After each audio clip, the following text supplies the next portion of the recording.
So I was going to do this. I came across this vlog on YouTube comparing the EU to the USSR.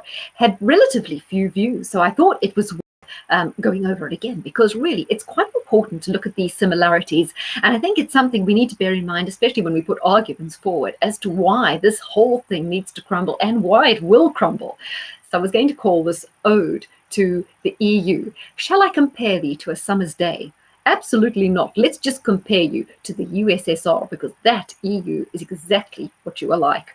So just as in the EU, we have the Council of 24 leaders who are unelected, in the USSR, they had 15 unelected, unaccountable bureaucrats. And these bureaucrats elect each other in a kind of almost incestuous relationship.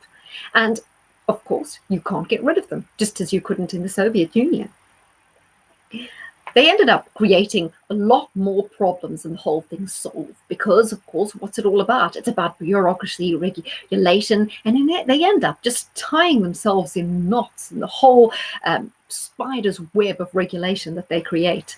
So very much like we have a European Parliament, you know, that exciting thing we just voted for MEPs. They had something very similar called the Supreme Soviet. And just like the MEPs, it was just a kind of rubber stamping chamber that had no real power, because the power was held with the group of 15. And all they were there to do is have some meaningless debates and to just give a veneer of democracy. And just like in the EU, they only had 1 minute to stand up and speak. Now, bearing in mind what possibly can be said in 1 minute of any importance at all. Just like the EU, there were hundreds and thousands of bureaucrats or Eurocrats, staff with fantastic salaries, with expense accounts, lifelong immunity from prosecution, a huge amount of privileges, and they were basically just shuffled from position to position. So they failed doing one thing, well, never mind, they were just shunted to another position. Don't we see that also happening in our local politics, where failure is always rewarded by a very lucrative new career in a different position? Failure never seems to be, as it is in the private sector, punished where you're out on your ear, you've got a bad reputation, it goes on your CV. Not a problem in these big bureaucratic enterprises, which is why it's so important to have small government that is accountable, because you can get rid of the failing people. Once you have such a huge, big, monstrous behemoth of a bureaucracy, it's so easy for the failures to just disappear into the system and re-emerge somewhere else and, you know, magically erase all their failures. So the Soviet Empire was created by coercion, and they used military occupation. The EU is also created and held together by coercion, but what they use is economic blackmail and economic bullying rather than actual force. So far, who knows? Maybe in the future they will use force, like we see with the EU police force and the way they're cracking down on the Gilets jaunes in France. So many people, of course, within the Soviet Union were massively committed to this, because their whole career path was tied up into it, and the wealth, the prestige it brought them.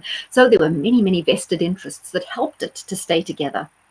Very much like the EU, it was against national identity. So whereas in the Soviet Union, you had Uzbeks, Belarusians, Turkmen, Kazakhstans, Ukrainians, a whole lot of different people who were all coerced into giving up their national identity to become Soviet citizens. And they created a new entity called the Soviet Empire. Right, just as with the EU, they are trying to get us all to forget about our national identities and embrace being European, which kind of is meaningless, really, isn't it?